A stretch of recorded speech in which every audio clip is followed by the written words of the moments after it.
The following is a special video presentation of the Hennepin County Library.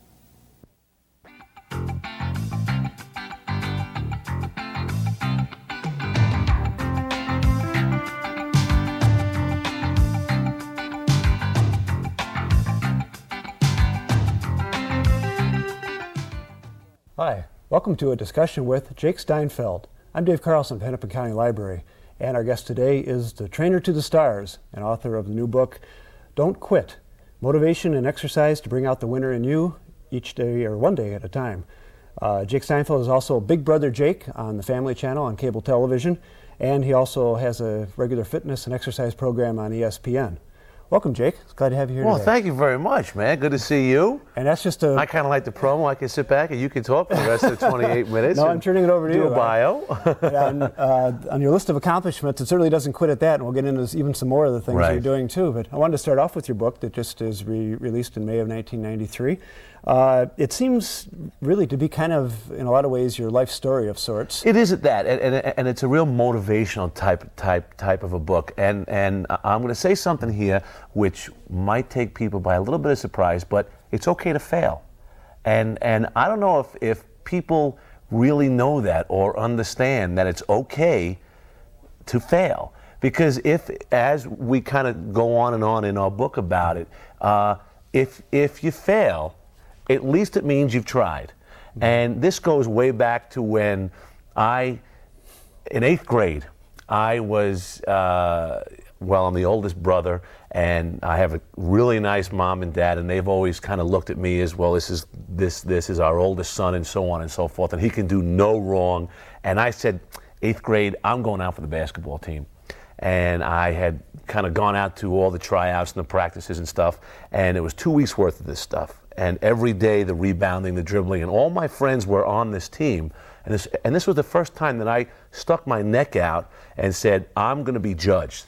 Because before that, it was, mom and dad and the little brothers, and, well, Jake is the king, is my big brother, and all this stuff like that. And there I was, the final day of cuts, and I go to the gym wall, and, kind of a little cocky, if you will, walking to the wall, knowing that, of course, I'm going to be on the team, and of course, I'm going to be starting on this team because, well, I'm me, And I looked at the wall, and I'm looking for my name, and my name wasn't on the wall. And I actually turned the paper over thinking it was a prank. And when reality set in, and there I was, this was the first time that I ventured outside of my house, outside of the boundaries of warmth and and comfort, they said no. And I was distraught. I thought that was the end of the world right there. And a girl that I knew, a girl pal that I knew at the time in 8th grade, gave me a poem called Don't Quit. And I've lived by that poem ever since. And that whole summer I worked out and played basketball. My dad had put a hoop up in the backyard. My little brothers rebounded for me. And in 9th grade I made that team. And it's kind of a trivial story to talk about now, but you can relate it to anything that you deal with in everyday life. And just to kind of cut ahead to where I am today, or how it all started for me, I was a fat kid. I had a terrible stutter growing up, and the exercise really enabled me to become a lot more self-confident, to become a lot more positive about myself. And around 11th grade, I started working out with the weights.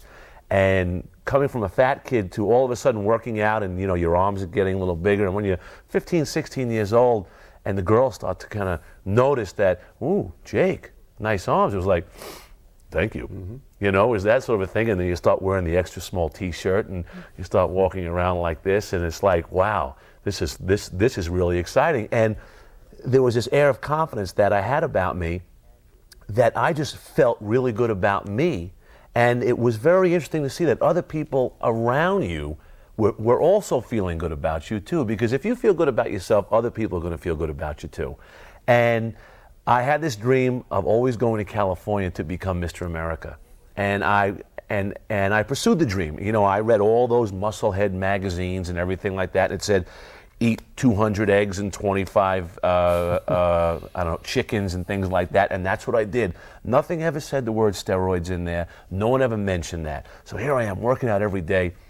I was going to college upstate New York, and I did that for a year, and it wasn't too conducive to be a bodybuilder, professional bodybuilder, when you're upstate New York and you're wearing your gold lame posing trunks and there's 28 inches of snow up there, you know. So I said, I think I'm going to retire from college and I'm going to pursue bodybuilding.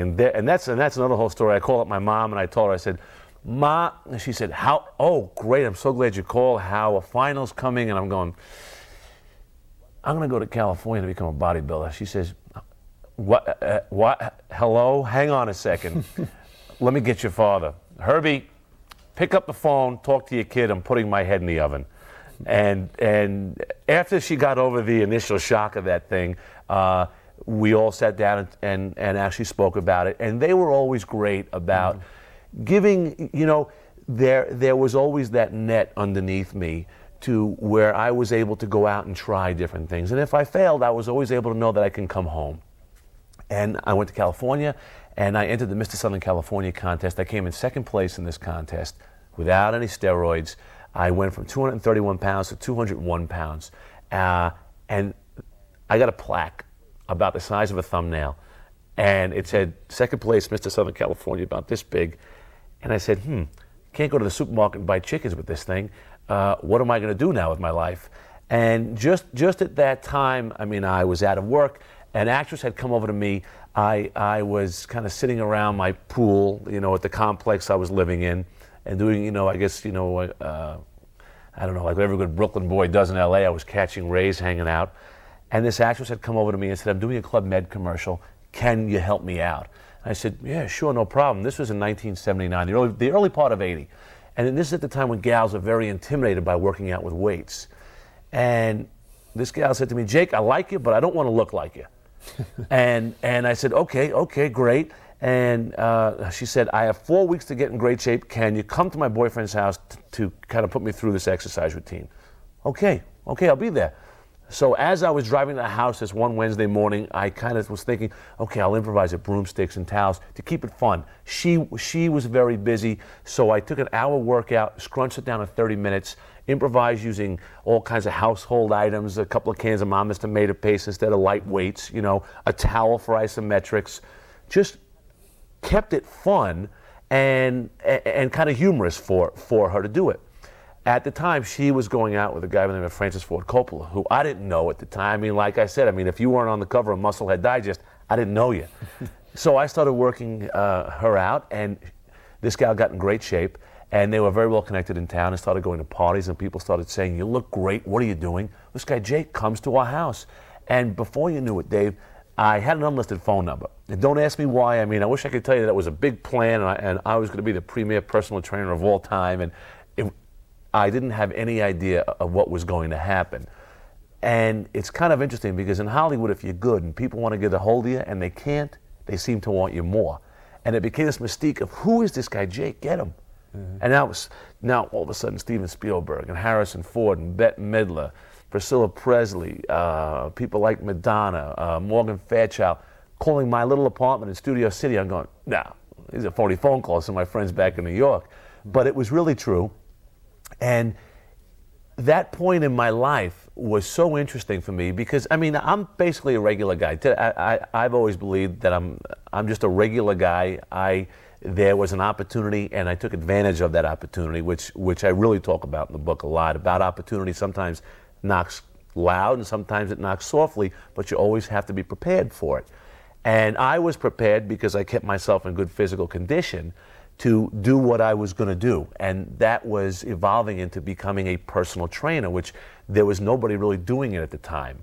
And well, how easy was it of a transition to go from bodybuilding to yourself to doing that for others? Because I loved working with people, and it was one-on-one. So it wasn't a class. It was being able to deal one-on-one with an individual. So Dave was different than Steven Spielberg and different from Harrison Ford and different from Priscilla Presley. So I would come up with a workout designed for you.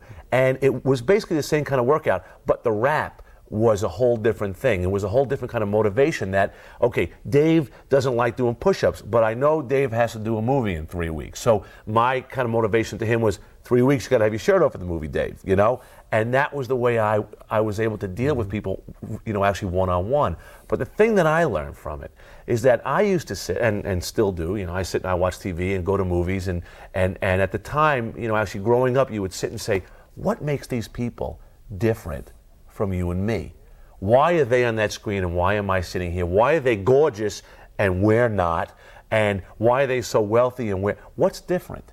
And being able to deal with these people every day, I learned they're just like us. They're just like you at home, but they had a dream and they saw it through and didn't quit and didn't take no for an answer. And that is really when you take away look, Steven Spielberg's a genius, but there's a guy who grew up in Arizona. I mean, he loved movies and all, but he had no idea the kind of success. He was, every movie he gets intimidated. Nobody wants to fail, but it's okay to fail as long as you try. But being able to deal with these people showed me that, wait a second, man, I can do whatever I want to do as long as I push myself and don't quit. And no is good, because no is the other half of yes. And if you think of things like that, and listen, granted, I mean, it sounds easy and kind of a little corny, but if you keep things simple, don't make yourself nuts. Like, don't make exercise a second job. Enjoy what you're doing. The same thing with work. Don't make it work. Make it interesting for yourself. And we go through the book in all these different interesting chapters here. I've taken success and I've kind of broken it down into one day. And it's okay to have the big picture. I mean, I think that's a really good idea, to have that big picture and say, okay, this is what I'd like to accomplish in my life. But when people do that, people sometimes have to start off with you got to start off day to day, and if you can take little goals, small gains. Like I always say, hey, it's great to want to conquer the world, but you should go block by block, and take it one step at a time. Okay, for instance, I'm a big guy on doing lists. I think a list is a really important thing. I know a lot of people are shaking their heads and they go, yes, list is a good idea. Because, if you really think about it, how many things do you have to do during a day?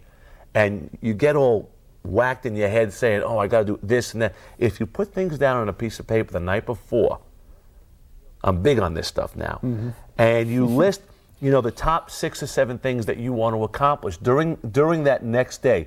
Put the first 2 kind of easy. Take out the garbage, or make sure the kids, have their clothes laid out, or, I have to do up a new resume. Things that you can check off really easily. And immediately, wow, 3 things I've accomplished today. Ooh, I'm really going for it, And then at the end of the month, every day you put your little list into a drawer. And all the things that you didn't accomplish that day, transfer onto your next list. Make a stack for the whole month, put it in the drawer. And at the end of the month, you're going to feel terrific about yourself, because you're going to say, wow, I thought I didn't do anything this month, but look at really what I've accomplished. So your organization and your list can spur you on to better motivation. Organization and I think is very that's important. That's one of the key things I found in the book, is that you really intertwine the motivation, the mental aspect, with the physical aspect. I think they go hand in hand. So your 3 main chapters in the book deal with the morning pump, the midday kicker, and the evening pep talk. Oh, I like this, Dave. Yes, indeed. Well, I'll have a sip of water. You can talk. Go ahead. Well, go ahead. But each one involves a little bit of physical exercise, even if it's nothing else. Okay, for stretching instance, at now night, the morning pump. We tell people, like we just talked about this list. Okay, in the evening, you put your list together. It's on your night table. Okay, you wake up in the morning, the first thing you should really do is, instead of, people have alarms, and I used to do this too, where it would be that kind of a thing, and you wake up, you're like, oh, okay, let's go, I got to get going. Better than mine. But what you should do is put on some pleasant music. You know what I'm saying? You get up, you get yourself together, you should kind of pop out of the bed, sit right down. We have 10 nice little exercises that you can go through, stretching exercises that you go through. You're starting to feel good. You're going over your list as you're stretching. If your wife is up, or if I actually like to speak to my wife during this time. Tell her what's going on during the morning. I wake her up sometimes while I'm doing it. But it's also very good to kind of communicate as well. If you're able to talk to your spouse or your dog, whatever you want to do, whatever's going to get you going in the morning, it's good to communicate. And you've done your little stretch, you get up, you go into the bathroom. On the mirror is your Don't Quit poem. That's where mine is. I see it first thing in the morning, every day. And I have what I call a Jake on Jake, where I have a conversation with me, right into that mirror and say, this is what we have to accomplish today. And I say it right square into my own eyes, and this is what I want to do. Is it an argument sometimes? Well, sometimes it becomes an argument, but you want to keep it down because you don't want the neighbors calling the guys in the white coats, But you really have to be honest, and you have to be, because if you're honest with yourself, things will always turn out right. I've always believed that. And then we cut to, like we call it, our midday kicker. The afternoon sometimes is a time when people at work tend to kind of slope down a little bit because maybe they've had a heavy lunch. But even before lunch, what I tell people to do, and this is what's actually worked for me, I like to clear my desk off of everything, like I've been working on different things in the morning. I always like to clear off the desk and get everything ready for the second half of the day. And if you work out of a car, you should make sure the coffee cups, the newspaper are out of the car. If you're a mom, you also want to make sure the kitchen is nice and cleaned up, or the kids' rooms are cleaned up. And then you go into the second part of your day with energy rather than saying, oh, it's back to the stuff I have to pick up, which I didn't accomplish this morning. Stare at that pile. Exactly. And then we have a couple of exercises that you can do right in your desk. You don't break a sweat. It's just something to get you going. So again, it's kind of a combination of motivation mental and physical. You Yeah. always want to keep that mental and physical going. And then we have our evening pump, where it's that kind of thing where you look back on your day, on what you accomplished. And the thing And you're also looking forward to the next day. Well, yeah, of course. Where then it's the time at the end of the evening where you make your little notes and say, okay, this is what I did today. I'm going to cool out. I mean, this is not all work now. You got to understand, Dave. You also want to take a little time out. You take a little walk. You go to a library. You go to a museum. Do something different. Try to, instead of kind of plopping down and watching television for 10 hours at night. And I like to do that every once in a while. It's okay to veg out. You've had a strenuous day. Sit down and you can watch some TV. It's just that kind of mindless stuff, except when you watch this show, of course. It's very unbelievably, very hip. Great guests. Very hip, great guests. How do people find the time, though? Don't you find that that's one of the most asked questions? Is that, gee, I'd love to do this. I'd love to get into a routine. Very good I question. just can't find it. And, doesn't take any time. And apply it to you. You're on a city-by-city tour right now. Right. In unfamiliar surroundings. You have a different schedule than maybe you're normally used to. Although most definitely. But I like to try to make things as how can we say, familiar as possible for me, where I make sure I always have my list. Every time poem with you? I got the poem with me. I have my list with me, and the second I check into a hotel, I ask them if they can open the gym up at a certain hour for me, which they're usually very accommodating. Like 2:30 in the morning? Like 2:30 in the morning, 3 in the morning actually now. And so I get my workout in.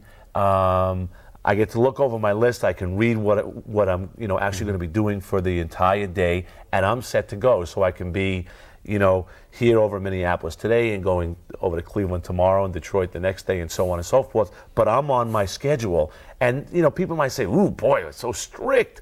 He's so strict with it." You don't make yourself crazy. It's the same thing we talk about with diet. People get so wound up when it comes to diet and exercise and sticking to things that if, God forbid, you fall off for one day, it's okay. It's not over. You see, people think that, oh, I ate chocolate cake one day, that's it, my diet's done, or I missed exercise one day, or you know what, I had to get up in front of this group of people to speak, I did a terrible job, I'm out of business. It's okay. Everyone visits, I call it setback city. Everybody experiences setbacks every now and then. And the thing to cure a setback is to talk about it. Because if you're able to talk about it with your husband or your wife or pals or co-workers, you'd be very, very surprised, especially if you're dealing in a group of people who are up positive people. I mean, we also talk about, the whole idea of misery loves company, where there are people who are down and they see you being up, that they want to drip. Dave, come on, buddy, what are you doing that for? Why don't you hang out over here and let's talk about the people who are so successful. You want to surround yourself with good, positive people. That's very important as well. Well, you have a chapter on setbacks near the end of the book, which is important. Setback City. Because it does happen to everybody. It happens to everybody. Do you think people can sometimes thrive on setbacks. Do they get caught up? Yes, in you that? know why? And that's also a very good question, because you stop you. And if you think about that for a half a second, when you tell yourself, or you're looking through maybe the classified section, and you're looking for a job, I'm not qualified, can't do it, nope, didn't have enough schooling, oh, that's too hard for me, I've never learned this. And the thing that I learned, and I'm just a regular guy who became successful because I didn't take no as an answer. If you put your head to doing something, you can do whatever you want to do. It might not be today, it might not be tomorrow, it might be 5 years from now. Don't lose sight of the goal. Don't lose sight of the big picture. Yes, you want to take it one day at a time, and going through the steps might be tedious. It might be like, I'm never going to get there, but I guarantee you will get there. You stop you, meaning you tell yourself, I'm not going to get this job, or there's no way I can ever go out with that girl, or I'll never stick to an exercise program because I'm 40 pounds overweight, or I love chocolate cake too much to ever stick to a diet. So have chocolate cake on Saturdays. You know what I'm saying? People are too tough on themselves and don't give themselves enough credit, which is what we talk about. This is more of a guide. I'm not a psychologist, I'm not a doctor, and there are some really, really great people who are excellent motivators out there who have done great books. What this is a guide. This book is not going to just pump you up kind of physically, but it's going to pump you up mentally. It's going to make your head feel so good about you that you'll be able to go out and do whatever you want to do, whenever you want to do it, and however you want to do it. Mm-hmm. And it's not just about saying, well, I'm going to be the president of a company. I mean, that's there for you as well. But just as far as feeling good about yourself when you wake up in the morning, knowing, hey, I'm feeling good. I did my little workout. I got my things together. I feel good. Mm-hmm. How are you going to teach your young daughter, some of these same goals about winning and not quitting? That's a very good question. It's interesting. She's 7.5 months old, and she crawled yesterday, and I wasn't there to see it, so I'm very bothered by that already. That's a good question. You know, I've never thought about that, because since it being my first, actually my first child, I don't know. I'm glad it's not a boy, to be honest with you, because I think I'd be really tough on a boy, you know. But with my girl, I mean, I can see she's very independent, and this is a quick story. I taped an episode of Big Brother Jake this past Friday, okay? And I don't let anything ever bother me, especially on a tape day. I become very focused, you know. Mm-hmm. We have to study, there are 60 pages of dialogue for each show, and since it's my show, there's a lot of dialogue for me. And I study, and especially Fridays, I have my same kind of routine. I get up in the morning, I go to the gym, I have my waffle with fruit on it, I come back, I shower up, I watch the same CNN show. You know, it's boom, boom, boom, boom, boom. And I go to give my daughter a kiss, and she was ignoring me. Dave, it killed me. I swear, I said, this girl put me in such a mood that it took me everything in the world to get myself refocused and get back on. I was in the studio telling everybody, my daughter turned her head away from me. She wouldn't kiss me today. I don't think she likes me, you know? and it was this, she's got me wrapped around her finger. Mm-hmm. She's got the pony and the Ferrari and everything in the garage already. I'm just waiting. I got to ask you, before, I'd like to talk about Big Brother Jake, but are you sometimes too tough on yourself? You've got a lot of things going, and do you risk a burnout? Sometimes do you worry about that? I don't think of burnout. I love to take chances. I'm very willing to take a chance, and I'm very willing to take a shot too. I mean, you know, I've been out there and doing my thing now, going on 14 years, believe it or not, as far as doing the personal training, graduating to videos and books and television shows, and I'm always out there taking a shot. I don't ever want to be this way as far as saying, okay, I'm going to be complacent and say I'm very happy with the show, because I am. I'm very thankful. I'm very fortunate. I was very lucky, but I'm working very hard at what I'm doing, and I like to stretch myself. And in Hollywood, sometimes they don't like for you to stretch yourself. So how they get back at you is they'll write Jake Steinfeld as the gym dumbbell. in like a review or something like that, which, you know, I got to be honest with you, it definitely hurts you, you know, but every day people judge you.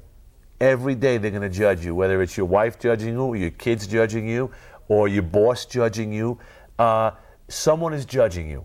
And you got to feel good about yourself and know that, you know what, if you think I'm a Jim Dumbbell, that's okay. And you seize upon that and build from I there. don't. That's exactly right. You have been doing Big Brother Jake since 1990. Yeah. And it gets into a pretty arduous routine, I'm sure. Doing It's kind of like sitcom. a 9 to 5 job. Is exactly what it is. I don't ever want to say, because actors will probably kind of kill me for this, but it's kind of easy. I mean, a sitcom is an easy job to do. I'm not doing Othello out there, and I'm not curing cancer either. You know, it's a sitcom. It's something that there are sometimes people take, you know, you read in the paper about some of these stars who get crazed and they throw tantrums. I don't understand it. I mean, I don't understand. We're all so fortunate to be doing what we're doing. We've also done movies. Have you? Yeah. Do you prefer TV now to I like movies, TV, but I really enjoy doing films. I mean, I've been fortunate enough to also deal with some pretty big name guys. I mean, I've co-starred with Burt Lancaster and Kurt Douglas and Tough Eddie Guys. Murphy, Eddie Murphy and Coming to America, Into the Night with Jeff Goldblum and Michelle Pfeiffer. So, I mean, the few films I've done, I've been with some pretty unbelievable people, and they have all been so great. And I've taken off of that and learned from that, where, you know, when you have your own show, in essence, you can be whatever you want to be to the people, you know, but it's so much easier to smile and so much easier to be nice and say thanks and good job and that was funny, or, you know, wait a second, maybe this funny line should be yours.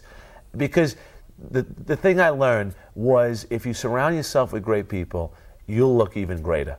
And you can never do anything all by yourself. It's a total team effort, especially when it comes to a show with a book. I mean, I didn't personally pen this book myself. I'm not a writer and I don't sing. Those are two things. So if you would ask me to sing, Dave, I didn't bring my music with me. But I didn't even ask you to exercise. Right. Well, there you go. Good job. Good job.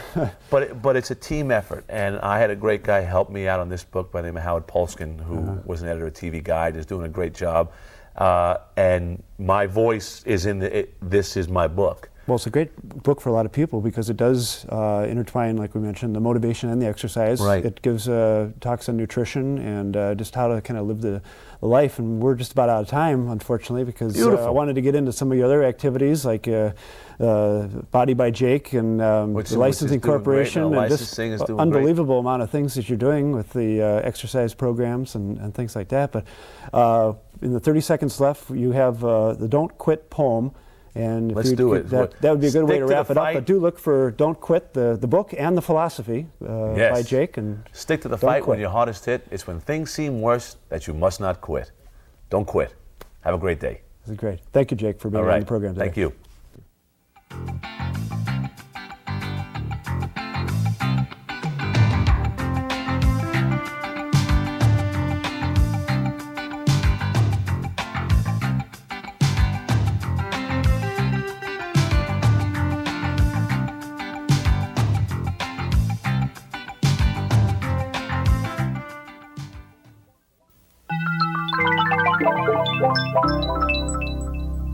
A presentation of the Hennepin County Library.